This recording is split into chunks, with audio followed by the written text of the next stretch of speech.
In most cases, when the user can interact with your application, you need to implement mouse handling. Although this sounds simple, I found a few pitfalls, so I decided to make this episode about just that. Let's start out by making a copy of episode 2.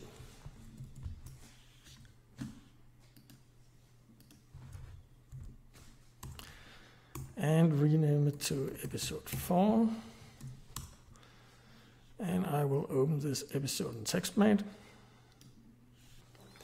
The first thing I will do is to alter the build HXML file. I'll make it a little wider, a little higher, and a little darker. And I will rename it to episode 4.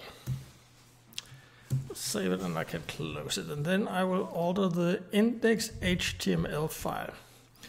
So it has to load episode 4, and it also has to be a little wider and a little higher. Like that.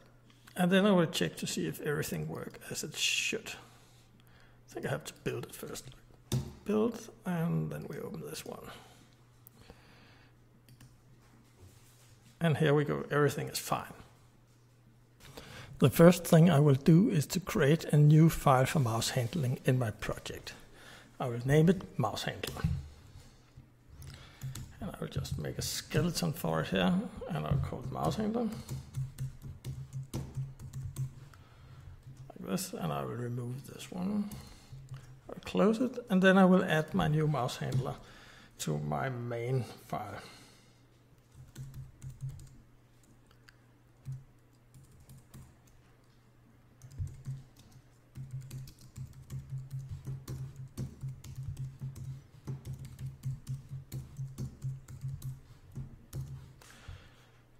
I'll create it down here.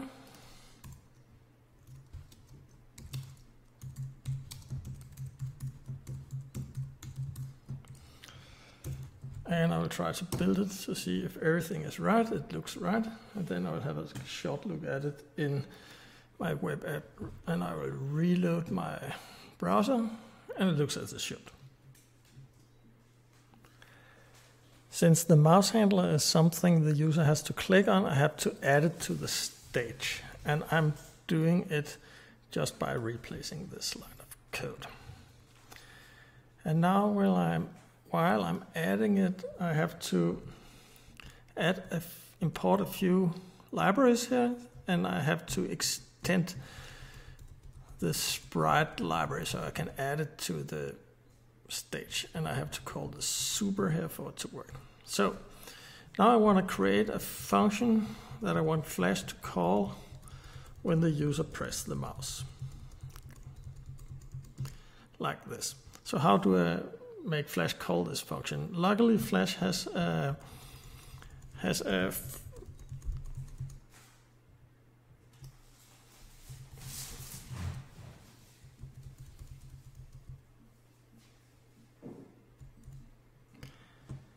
Now I want to add a function that I want Flash to call when the user presses the mouse. I will call it onMouseDown, and inside it I will just trace the mouse down like this.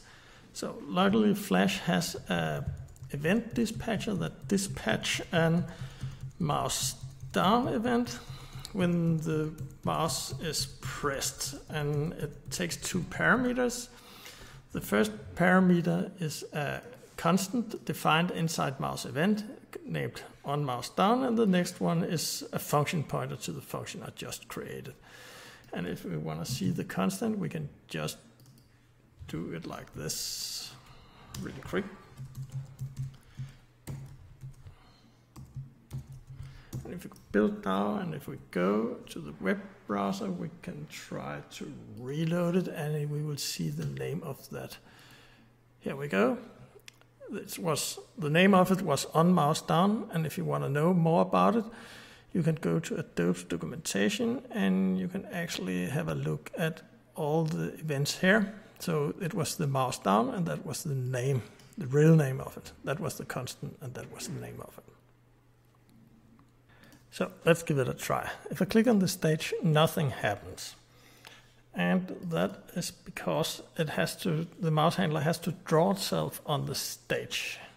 Otherwise, you won't click on anything and won't have a size. So I'll do that by reintroducing the bitmap we had before, and I'll build it, and I have to remember my event listener here. And it's complaining, it's taking a parameter, so I have to reintroduce that. That is like this, and now it should build. And if I go back to my web browser, here it is, and I reload, and if I click on it, there we go, I got my mouse down event. Now when the basic is in place, I will move really fast and just paste in some code here. So we'll do like this, we'll replace this with my code, and I will add another event listener at the beginning. Here. So what I did was I added a rollover event listener that calls onMouseOver. It's exactly the same as before, but there's a few catch we will have to look at. And there's a mouse out, and what I do is that I actually remove the rollover event while I'm overing it, and and I'm listening for the roll out event, and then I do the opposite. There's also another thing I want you to be aware of, and that is if you look at the documentation on the Adobe side, there is both a mouse out and mouse over event, but there's a problem if you're using the mouse out event, and that is that you don't receive it if you're rolling outside the window. So if we just try to build it here, and you will see now I should reload this one. And now I got my mouse over, and when I go out of it, I go out and over. But there's one little error here I wanted to show you. If I go out of the thing, I also got both a mouse over and a mouse out event. And I figured out that the way to fix that was I actually have to place my mouse handler on the stage. So if I go like this and put it the X, make it equal, let's say 25, and we make the Y equal 50. So if I build it again and I reload it again, now you see I placed the logo and I got a mouse over, I got a mouse out, and again I go over it. But if I go out from the Flash file, nothing happened. And I also added the mouse move event. So feel free to use this as a skeleton for whatever you are doing.